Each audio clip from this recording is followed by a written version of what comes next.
Yes, well, I spent 30 years as a public servant, so, Oh, I do hope you've. Oh, I it's a do hope difficult you've recovered. life, politics.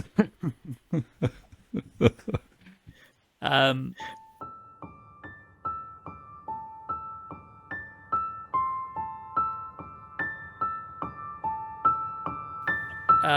you've also written, like, I think a couple of the books in the background there, Out of Our Minds, and there's like a book about ideas as well, and the book A Foot in the River, which talks a lot about, I guess, ideas being the driver of history. Like you were saying before, environment's not determinative. There's freedom there. There's a spark of imagination that sets the world ablaze, kind of thing.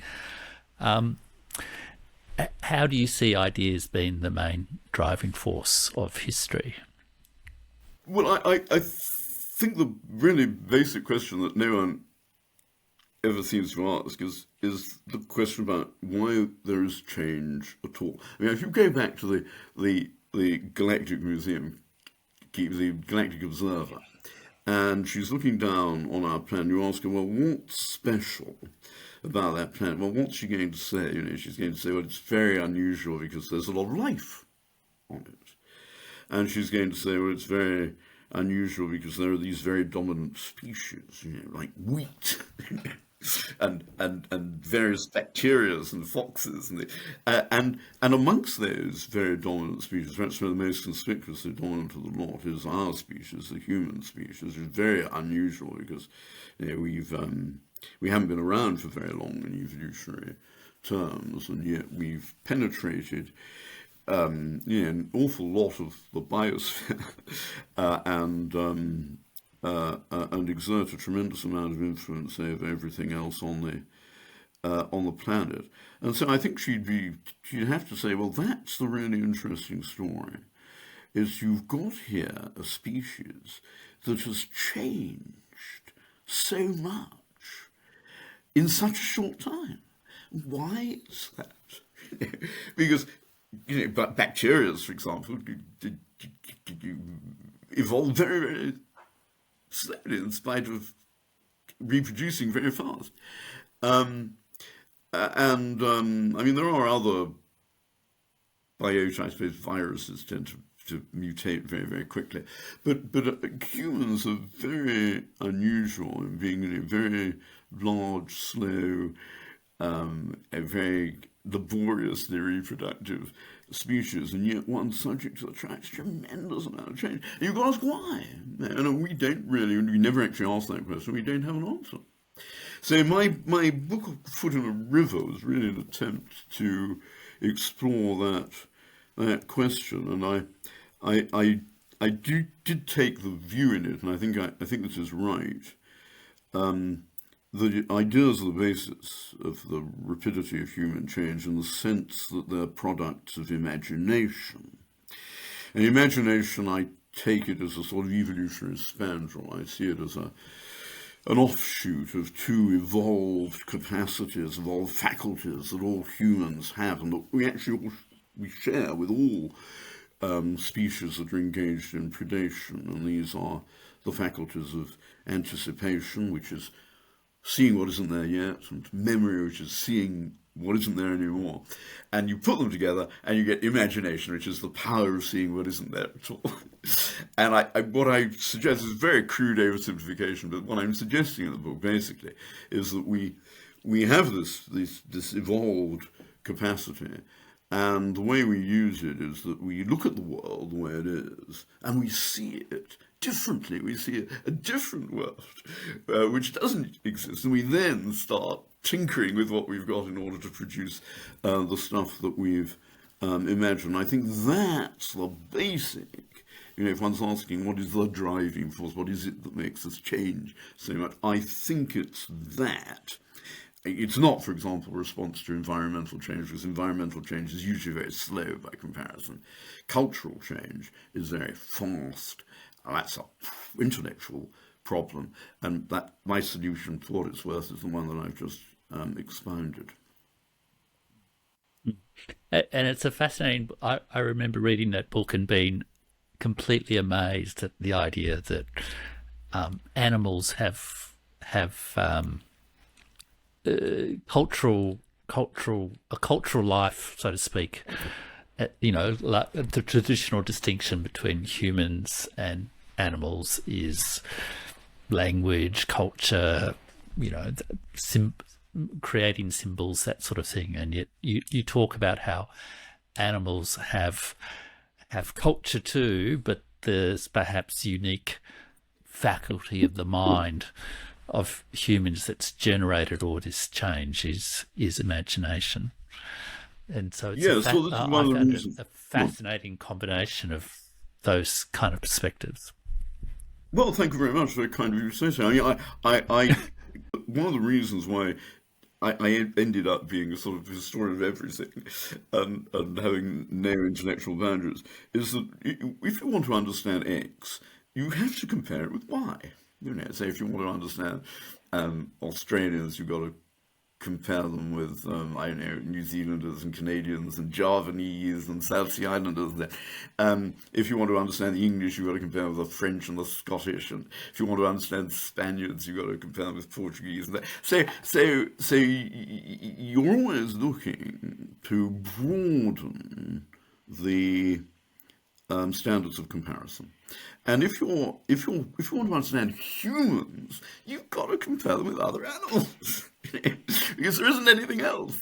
You can't start comparing them with angels or intergalactic, creatures with green noses and things, because even if those guys exist, we don't know enough about them to engage in a meaningful comparison. So basically, I mean, I chose as my point of comparison other animals, and especially other primates, other social, other cultural animals, other primates above all, because as far as we know, all primates are cultural animals. That's to say, they all have behaviors which are not evolved or instinctive, but which they've learned from each other and passed down from generation to generation. And so I thought that as these guys are very close to us in evolutionary terms, they're the obvious standards of comparison to use. And I found it very instructive, because if you study the cultures of other primates, especially chimpanzees, which are obviously the guys who are closest to us in evolution, if you study the way they behave, it's very interesting. Their behavior does change. I mean, they do have mutable cultures, and from time to time they'll start adopting new practices which they've learned. Very often primatologists have been able, to trace cases where a particular chimpanzee has done something and then taught it to other chimpanzees, and it's become a cultural practice in the tribe or group of chimpanzees concerned. So they do change, but they do it very much more slowly than humans do. And I think the reason for that is that although we know that chimpanzees are very well equipped in terms of memory, they don't seem to be as prone as we are to the use of imagination. They've got these faculties of anticipation and memory, but in chimpanzees, these haven't yet been they haven't yet evolved to the point where they've got the kinds of imaginations that distinguish humans. And again, you've got to ask why that is, and there are lots and lots of different reasons, some connected with environmental influences. But I think the basic difference between us and them, again, this I'm oversimplifying tremendously, but I think there is something in this. If you put a pistol to my head and say, what's the key difference that accounts for the way chimpanzees have different cultural profiles from human societies, I think the answer is that they have much better memories than we have. And the better your memory, the less scope there is for imagination, because it's when our memories fail that we get new ideas. In many ways, a new idea is just an old idea misremembered. And so although we tend to congratulate ourselves on being the climax and apex of evolution, all that kind of rubbish, there are some ways in which we're absolutely not, in which we're rather badly equipped. And I think memory is the key respect in which humans are actually, relatively speaking, deficient. And our bad memories liberate us to think of a lot of new stuff. That's essentially the case I make out for why humans are the most imaginative primates. And that book also, I guess, poses the question of whether, I guess, change has accelerated over time, perhaps especially, during the 20th century and 21st century, and whether change is getting so much nowadays that it's becoming difficult for us to cope with our because we also need that sort of sense of, like you were describing,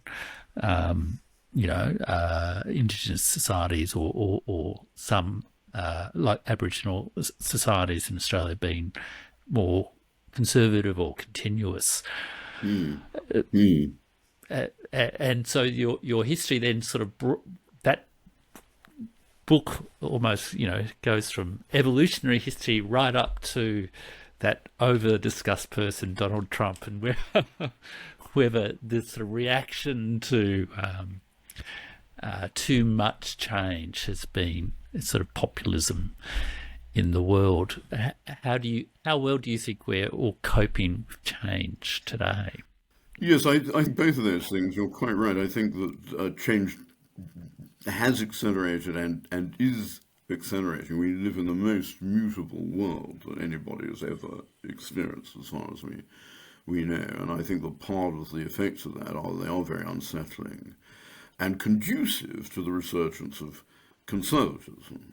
I mean, I don't know whether, Donald Trump, he never seemed to me to be, terribly representative of anybody's interests other than his own.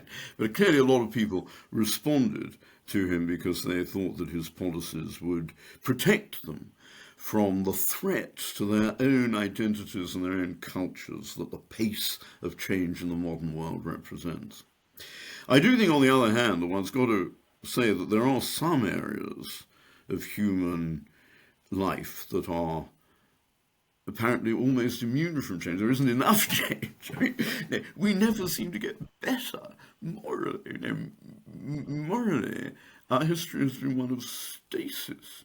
We still have exactly the same virtues and vices, as far as we can tell, as our earliest, Homo sapiens, ancestors, perhaps even earlier than that had. In the case of the emergence of Homo sapiens, that's about 200,000 years ago. So something which doesn't change measurably over 200,000 years is very unusual in a human context. I think our wisdom, our intelligence never seems to change. We're just as dumb as ever we were. We manipulate a lot more information. We don't seem to be able to do anything with it that is significantly different, and certainly not significantly better from what our ancestors did with the information available to them. So our wisdom, which I understand is the ability to process information in a rational and beneficial manner, that doesn't really seem to have changed. And if only it did, if only we could get better morally, or if only we could get cleverer, then we would be better able to cope with all the other kinds of changes. The obvious examples are that technologically, change has been phenomenal in recent times, but all it's done is multiply our power to do evil. Or at least, it's not true, it's all it's done, but that's been one of its main effects, and we don't have a way of controlling that. That's one of the reasons why the whole world is jittery at the moment. And another very good example is art. Our Paleolithic ancestors painted pretty much, the same sorts of pictures and did the same sorts of sculptures for thousands and thousands of years without very significant changes. They stuck, to what they knew and what they liked. And nowadays we have, different artistic ism, every fortnight or every hour. And it's very difficult to keep up with this. Fashion, obviously, suddenly changes with bewildering rapidity. I mean, I opted out in my teens, and I've just worn the same clothes ever since. I'm getting to look a bit shabby now. So you put all these changes together, and obviously, the very big cultural changes, demographic changes in the distribution of world population, changes in the distribution of power, the rise of potential new superpowers complicating the political shape of the world, and I suppose the set of changes which seems to be of most concern to most people, at least most intellectuals, which is environmental changes. I mean, it's suffering a most rapid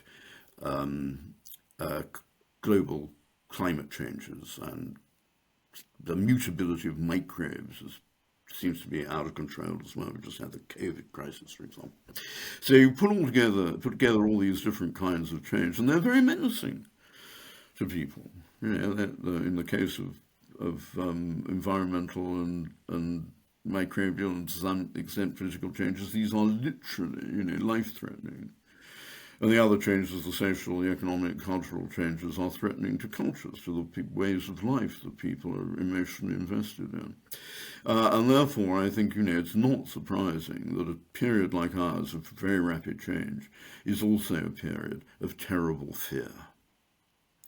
Sort of paradoxical, isn't it? People think, well, it must have been terribly frightening to be a caveman and have all this sort of saber-toothed tigers slavering at the mouth of your cave. The opposite seems to be the truth. Those guys are far more secure than we are today.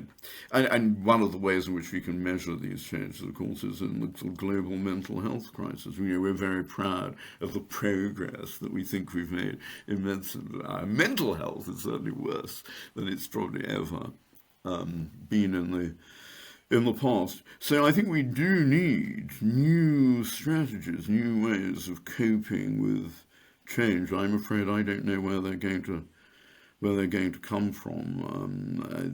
The conservative reaction seems to be the only means that people are particularly deploying at present in order to cope with these bewildering and unsettling effects of change.